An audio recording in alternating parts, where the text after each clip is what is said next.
in a shade over 30 minutes. And there's 20 minutes on the match clock for a race to 4. And there's no guarantees we'll get to that. So that just shows you how quickly both of these two wonderful players played in that game. Kristi got the better of Chris that day, and it would have been a confidence-inducing win for him. He is a mercurial talent. And extension called. As with many of the players in this tournament, feels that he's got a chance of winning it should the opportunities come his way. But I think with Kristi, there is a real serious belief that he can win any tournament. He said there in his interview, he feels like he's at the level. Now it's just about, in a strange way, waiting for the opportunity, because that is the nature of the game at the top level. Sometimes you just can't win. Even though you are playing your best stuff, you're not able to win. Maybe someone beats you by not letting you at the table. That can happen in this game. Kristi's had it happen to him this season. I think that's right. I think for Kristi, there's a lot of other players that have come up with from the Challenger over the last few years that are sort of trying to find their way, feel like they belong. Kristi believes he can win, and he's always has done. He's a very confident player, and he has the game to back it up. And I think he can win. I just think he's a player that it would not shock me at all to see him take down the Champions League. It would not shock me at all to see him take down any title, any event he enters. Great belief in his game, real high level, plays quickly, which is, I think, an advantage with Ultimate Pool. And the match you referenced and they talked about was ridiculous. It was just over 36 minutes for 18 frames of pool. 10-8, Kristi won that one. It was, when you're going at 2 minutes a frame, it's ridiculous. Even by Ultimate Pool standards. But they were laughing at each other because they knew it was something special when they were going through it. It was outrageous. And Kristi's just got a cannon to judge here. So he's just taking a fraction more time over this. Still don't think we'll hear the beeps on a 30-second shot clock, mind. So he's playing it a decent lick. He's elected not to play that cannon. Yeah, he was hoping to be a touch straighter on it, not much, so that he could just come and be underneath the red, and then he'd have the red top right next, with the red to left centre then being his last ball. It's not a major problem. It shouldn't really cause him any issues, just having to go slightly the opposite way round. But I'm surprised he's made the effort to come this side of the yellow. I thought he would just pull it back. I thought he might even target the yellow in a weird way, and then you kind of using the cushion. And he's actually probably landed as bad as he can in terms of if he goes an extra roll more or roll less. But he's just a touch on the straight side, and may just have to accept slightly awkward on the 8 ball here.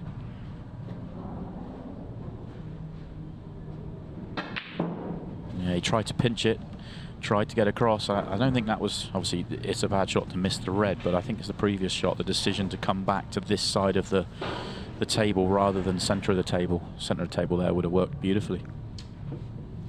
You can see trying to manufacture the angle, and sometimes that is literally the game that these players play. Pockets are a decent size. It does enable for the cue ball to be manipulated and pockets to be cheated. Chris has to be a little bit clever and coy with how he produces something from this position, because this is awkward. Yeah, he may just have to accept what he's got, which is to play the 3 ball plant on the red, to pot the red, use the yellow below it to hide the white. It would take a miraculous shot from Kristi to make the 8 ball. Yeah, that's exactly what he's done. He would like the yellows to stay in line, so they were absolute certain plant. I know there's enough room to pop the one nearest the pocket, but you might be moving the other yellow in the process, depending on your angle. Just in terms of, you expect Kristi to hit this, but you don't necessarily, so you don't know where the cue ball will finish, is what I'm getting at. He wasn't far away. He wasn't far away. Oh, it would have been in the mouth just for a split second there for Chris Melling. Good shot, this one from Kristi. That was not the natural line he found there at all, not even close. And that's what I was talking about previously. He was guaranteed to go into the other ball, but from where he was, he could hold for the yellow to left centre, so no damage at all.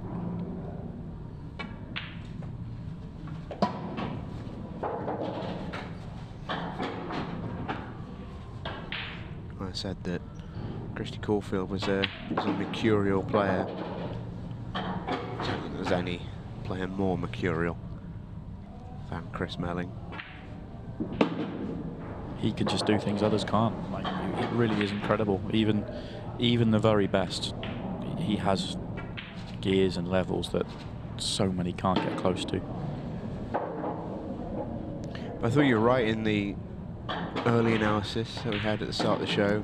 It's the speed that he can do things at.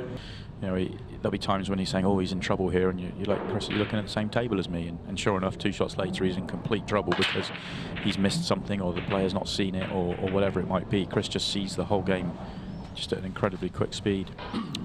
He's going to see it from his seat for this frame, because despite flushing this break, he's not made a ball. Cue ball was beautiful there from Chris. It's quite an interesting break that he uses.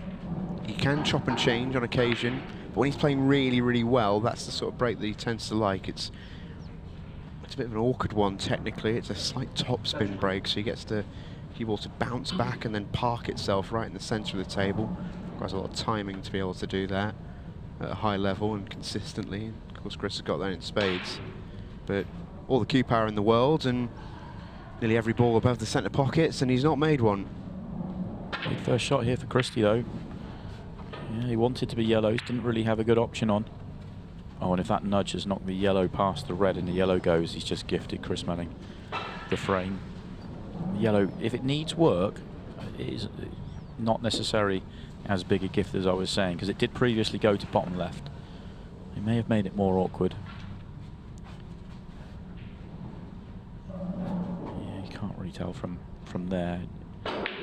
He's going to go reds actually, so tells you that doesn't go. But actually, yeah, that little movement on the red from Kristi's shot, I hadn't really considered reds because yellows look so good, but it promoted reds into a perfect position as well.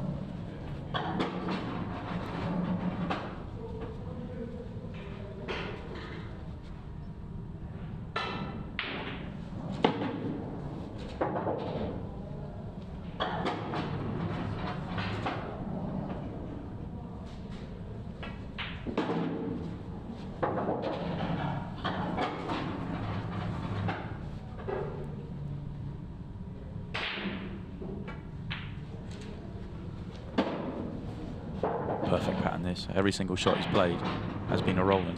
This is exactly what we talk about with pattern play.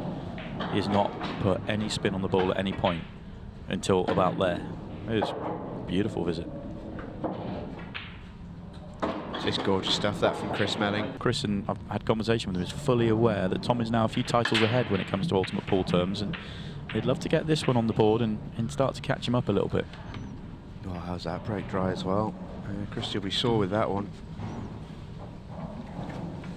Really put everything into that, controlled the cue ball better than his first break.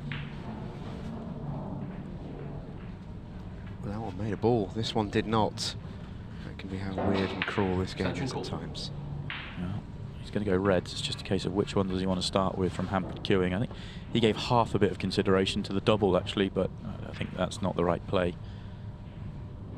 The problem with this one isn't the pot, it's the control with the cue ball here.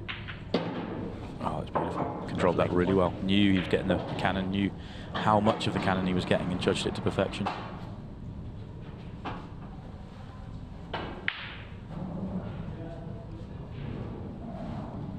Now that he's got reds, he wasn't 100% certain exactly how it's going to line up, so now he's going to just put a bit of time into what's the pattern here.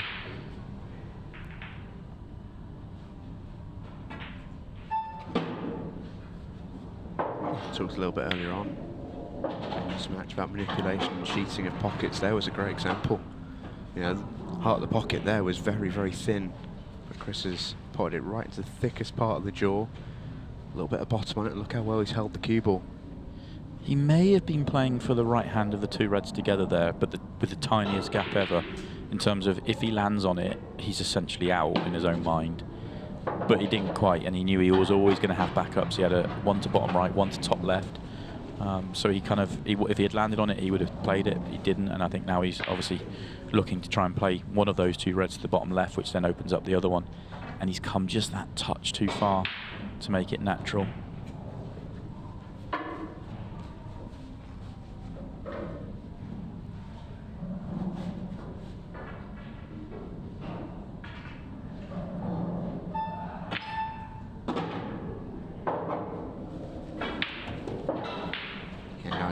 prime position. I think that's where he might have wanted to be after the last shot. Yeah, he wanted to be on this line on the last shot so he could really control it. He would have taken the same pot to bottom left, but he could have controlled it to red to left centre to get on this one, and he could have got out from there. So still needs that one good positional shot, because that red that he's nearest to is just awkward enough. It's not really that bad, but it doesn't go to where you want it to, and this isn't natural to connect to it. Yeah, awkward cueing this as well. I think he would have loved the cue ball to come an extra few rolls on that one. I'm not sure if he was, the way he played it, I thought he'd landed where he wanted to, but it's certainly short of ideal position. Be very wary of his positioning there as well, because that yellow on the top cushion was potentially in play, so he had to really consider his cueing there. Played huge. He knew he had to take it on. This is as good as he could get on this red.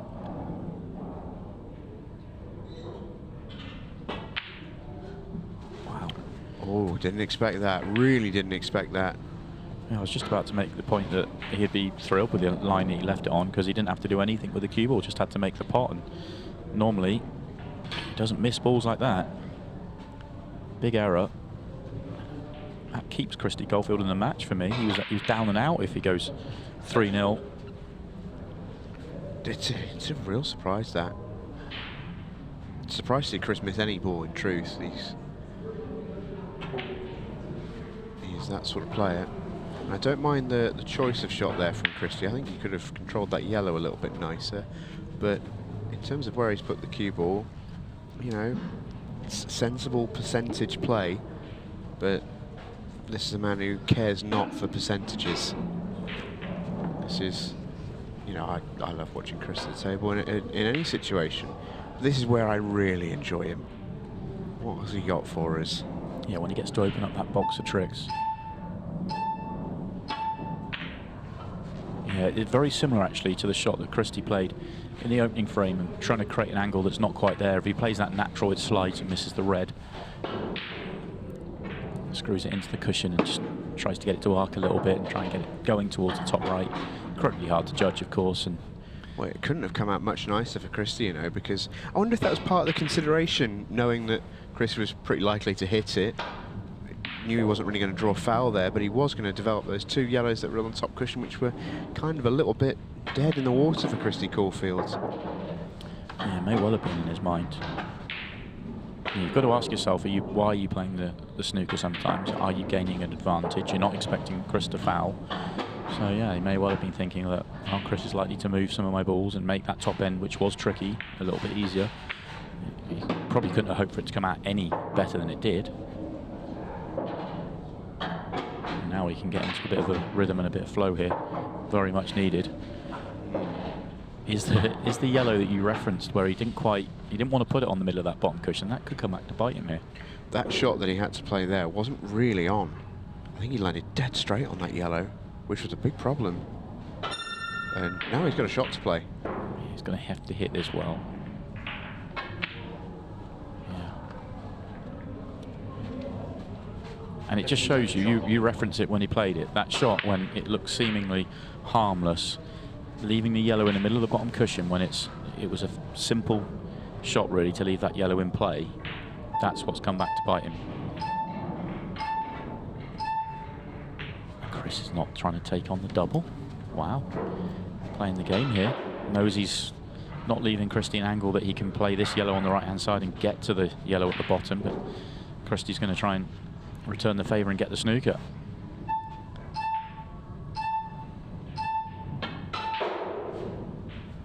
Wow, he played that with so much side. A little bit of both. That's such a clever shot. Yeah, it was a clever shot. Look where he's left the cue ball. He was intending to make that pot, but played it in such a way that if he did, he was snookering Chris. That was very, very well executed. Chris is looking for the middle pocket. Oh, and he was not far away. He's had a result, though. Yeah. He's had a result. Question is, would Chris, looking back at the way this has played out, would Chris have had a better effort at the double when he had full ball on the red at the top over what he's just had to take on?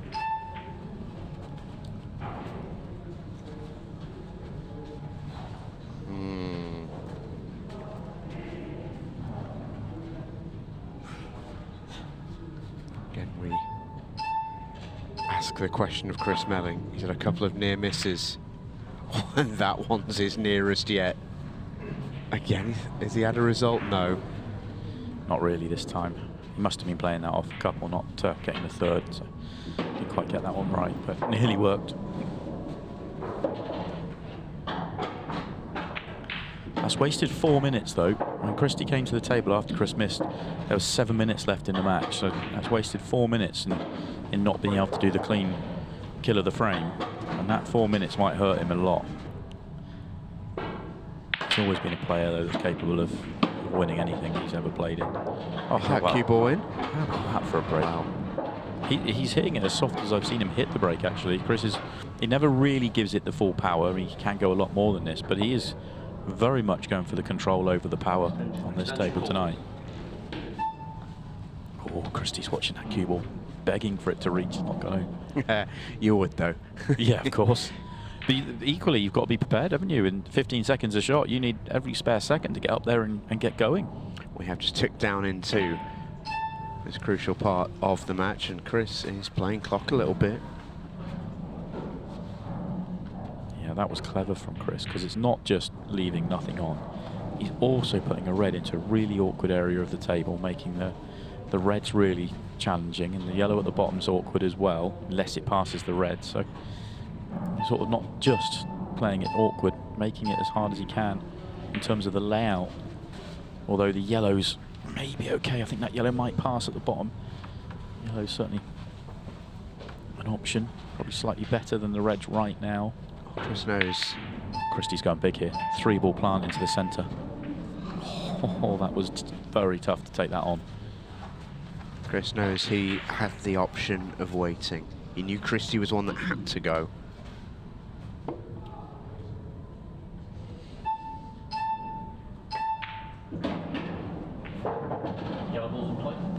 This yellow must go from where he is. I wasn't sure before he played it, but there's no way he plays the shot like that if it doesn't. So must have plenty showing. Can't avoid going into the red, but doesn't have to do anything, just bump it out of the way.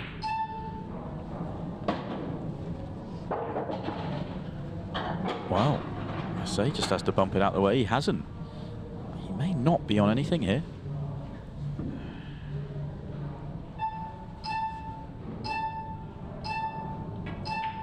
We could get through to that one to the middle. Thought he had to take the other one to the bottom corner, which is not good. Well, that's not ideal either. That's a poor positional shot this time from Chris. Turns the pump a little bit here. Shouldn't matter. One more pot will see him safe. Wouldn't want to like to give Kristi Caulfield 20 seconds at these, mind. Chris used every second there, and deliberately so. And that pot should win in the match with 20 seconds remaining. Kristi Caulfield knows it as well. It's a little bit closer than I think Chris Melling would have liked. We don't see Chris doing this too often, but just showing he's got it in his armoury. Normally because he's so far ahead and winning quickly, but yeah, he's got the time management when he needs it. Won't mind about that. So Chris Melling gets out of there with a win. Really interesting first match there, but it's the Magician who takes top spot in the group as we move on.